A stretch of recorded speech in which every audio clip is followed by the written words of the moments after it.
ایک دفعہ ایسا ہوا کہ حضرت ابراہیم ادھم ایک باغ کے قریب سے گزر رہی تھی۔ باغ سے ملحق ایک نہر تھی۔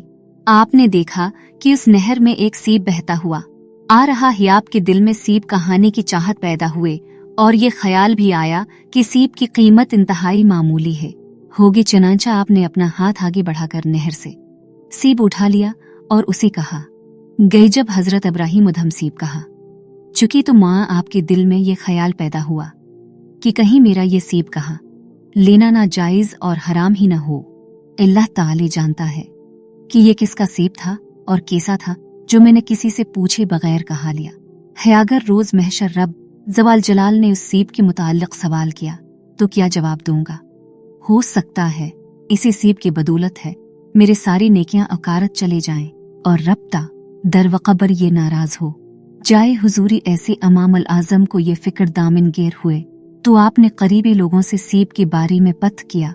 لوگوں نے بتایا کہ یہ سیب یقینی طور پر قریبی باغ کا ہے، چونکہ باغ سے ملحق نہر ہے اور سیبوں کے درخت باغ سے باہر کی دیوار سے لٹکے رہتے ہیں، اس لیے بعض اوقات کوئی نہ کوئی سیب گر کر نہر میں چلا جاتا ہے۔ حضرت ابراہیم ادھم نے لوگوں سے پوچھا اس باغ کا مالک جو بھی ہے اس کے گھر کا مجھے پتہ بتاؤ تا کہ میں اس سے مل کر سیب کا معاملہ طے کروں۔ لوگوں نے حضرت ابراہیم ادھم کو باغ کے مالک کا پتہ بتایا تو آپ فوراً دوڑے ہوئے اس کے گھر جا پہنچے۔ آپ نے دروازہ کھٹکھٹایا تو اندر سے ایک لونڈی باہر نکلی۔ حضرت ابراہیم ادھم نے لونڈی سے کہا میں فلاں باغ کے مالک سے ملنا چاہتا ہوں، کیا یہ اسی کا گھر ہے؟ اگر وہ گھر پر موجود ہے تو مجھے اس سے ملواؤ۔ لونڈی نے کہا ہے اجنبی شخص اس باغ کا مالک کوئی مرد نہیں بلکہ ایک عورت ہی۔ آپ نے لونڈی سے خاص کو میرا پیغام پہنچا دو کہ میں اس سے ملنا چاہتا ہوں۔ جب باغ کی مالکی کو آپ کا پیغام پہنچا تو وہ ایک غیر ارادی قوت کے ساتھ دروازے تک آ پہنچی، حالانکہ وہ کسی سے ملنا گوارا نہیں کرتی تھی۔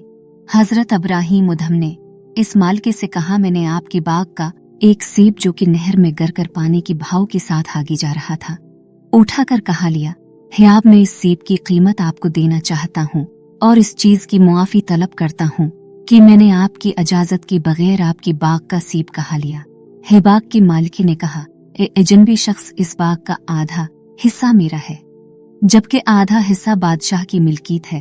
جہاں تک میرے آدھی حصے کا تعلق ہے تو وہ میں کوئی قیمت لی بغیر آپ کو معاف کرتے ہوں اور آپ کی دیانتدارے اور پاک بازی کی داد دیتے ہوں تا ہم جو آدھا حصہ بادشاہ کا ہے اس کی معافی کا مجھے قطعاً اختیار نہیں، اس کے لیے آپ کو بادشاہ کے پاس جانا ہوگا۔ حضرت ابراہیم ادھم نے جیسے ہے آدھے باغ کی مالکی کے یہ بات سنی تو آپ نے اسی وقت رخت سفر باندھا اور بادشاہ کے دربار میں پہنچے۔ وہاں پہنچ کر آپ نے بادشاہ سے ملاقات کر کے اسے تمام واقعہ بیان کیا اور آدھی سیب کی قیمت کی ادائیگی کی خواہش کا اظہار کیا۔ بادشاہ نے جب یہ بات سنے تو وہ بے اختیار مسکرا دیا اور بولا میاں تم جیسا پرہیزگار اور متقی شخص میں نے اپنی زندگی میں پہلی بار دیکھا ہے۔ مجھے خوشی ہوئی ہے کہ میری سلطنت میں ایسی دیانتدار شخصیات بھی موجود ہیں۔ رب کائنات تمہارے اعمال کی تمہیں ڈھیروں جزا دے۔ میں اپنی آدھی سیب کی قیمت تمہیں معاف کرتا ہوں اور خدا سے دعا گو ہوں کہ وہ ہمیں بھی تم سا متقی بنائے۔